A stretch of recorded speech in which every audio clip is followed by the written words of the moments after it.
Hello दोस्तों, अगर आप हमारे चैनल पर नए हैं तो चैनल को सब्सक्राइब जरूर करें। बेवकूफ बहू। संदीप, रमा, मैं तैयार होकर आता हूँ।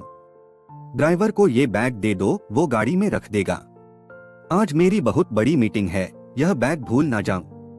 रमा, संदीप ने बैग बोला था रखने के लिए, पर इसमें तो सामान है। यह निकाल कर बाहर रख देती हूँ। संदीप तो मुझे ऐसे ही बेवकूफ कहते हैं। संदीप ऑफिस चला जाता है।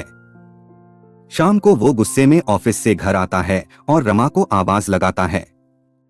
संदीप, रमा, रमा इधर आओ। मैंने तुमसे कहा था ना कि आज मेरी बहुत जरूरी मीटिंग है। मेरा बैग ड्राइवर को दे दो, वो गाड़ी में रख देगा। तुमने ड्राइवर को खाली बैग दे दिया। मेरी सारी फाइलें कहाँ हैं? रमा, आपने बोला था कि बैग गाड़ी में रखवा दो। आपने फाइलें बोला होता तभी तो रखवाती। बेकार में मुझे डांटते रहते हो। सास बहू। रमा, आइए अम्मा जी। रमा, मैं जा रही हूँ, मुझे अम्मा जी बुला रही है। संदीप, अरे, इसके साथ रहकर तो मैं भी बेवकूफ बन गया हूँ। पता नहीं किस दिन इसे अक्ल आएगी। रमा जी, अम्मा जी आपने बुलाया। सास बहू, मैं मंदिर जा रही हूँ। मेरे आने तक गैस पर करेले रख देना और बीच बीच में चलाते रहना। रमा की सास सुनीता मंदिर चली जाती है और रमा की बेवकूफी शुरू हो जाती है। रमा, अम्मा जी बहुत खुश होंगी। पहले मैं सारे करेले गैस पर रख देती हूँ। हाँ, अब थोड़ी देर हो गई है, अब इन्हें चलाती हूँ। अब फिर रख देती हूँ। वैसे मैंने करेले को बीच बीच में चला लिया है। अम्मा जी आने ही वाली होंगी। रमा की सास सुनीता मंदिर से वापस आती है और रसोई में जाती है। सुनीता, रमा, यह क्या कर रही हो? करेले कहाँ हैं? रमा, अम्मा जी ये रहे करेले। आपने ही तो बोला था गैस पर रखने हैं और बीच बीच में चलाना है। मैं करेलों को चला रही हूँ। सुनीता, हे भगवान। रमा बहू, मैंने कहा था करेले गैस पर रख देना, मतलब करेले की सब्जी बना लेना और चला लेना, मतलब सब्जी बनने तक हिलाते रहना। रमा, तो ऐसा कहना था ना अम्मा जी। आप मुझे जैसा कहेंगे मैं वैसा ही तो आपकी आज्ञा का पालन करूंगी ना। सुनीता और संदीप एक दूसरे की शक्ल देखने लगते हैं और गुस्से को पी लेते हैं। एक दिन तो रमा की बेवकूफी ने हद पार कर दी। रमा, संदीप के कमरे का क्या हाल बना रखा है? कितनी मिट्टी है टेबल पर। अरे, ये लैपटॉप, सारा दिन संदीप इस पर काम करते हैं, कितना गंदा हो रहा है। क्यों न इसको अच्छे से धो दूं? रमा लैपटॉप को सर्फ के पानी में डुबोकर धो देती है और कपड़े सूखने वाली रस्सी पर टांग देती है।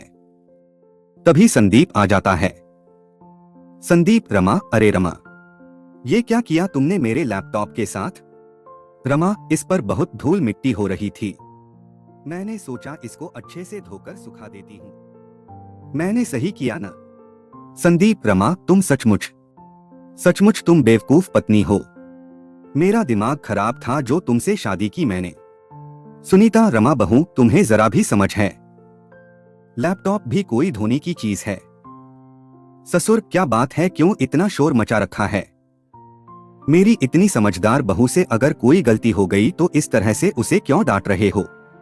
ससुर, जाओ बहू, तुम रसोई में जाकर मेरे लिए एक गिलास पानी ले आओ।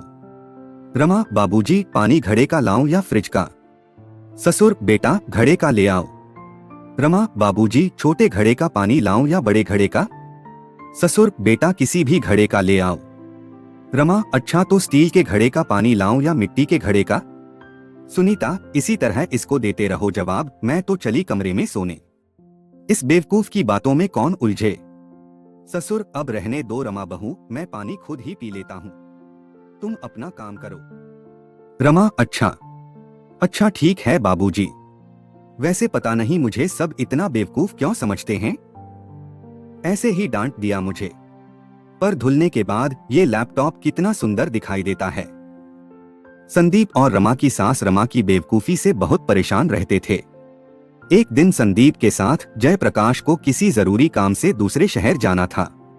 जयप्रकाश, सुनीता, मुझे और संदीप को जरूरी काम से लखनऊ जाना है, अपना और रमा बहू का ध्यान रखना है। और तुम भी जरा अपने फालतू दिमाग का कम इस्तेमाल करना।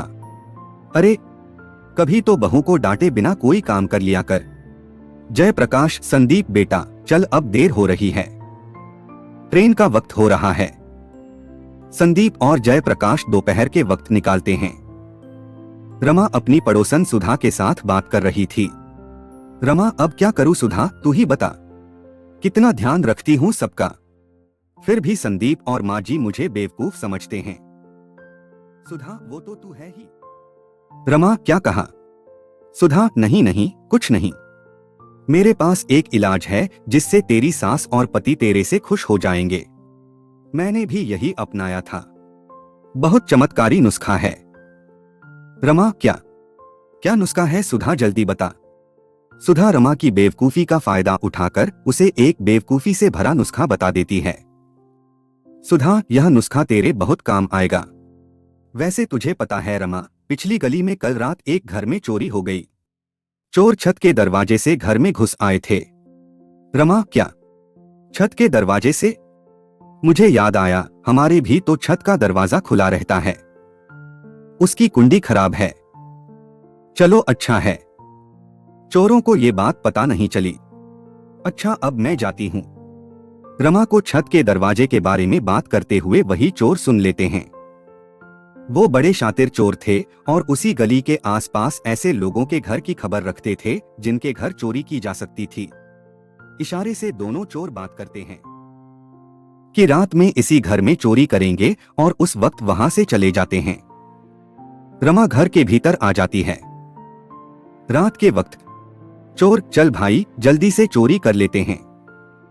छत का दरवाजा खुला हुआ है, लगता है दोनों सास बहू घर में अकेली हैं।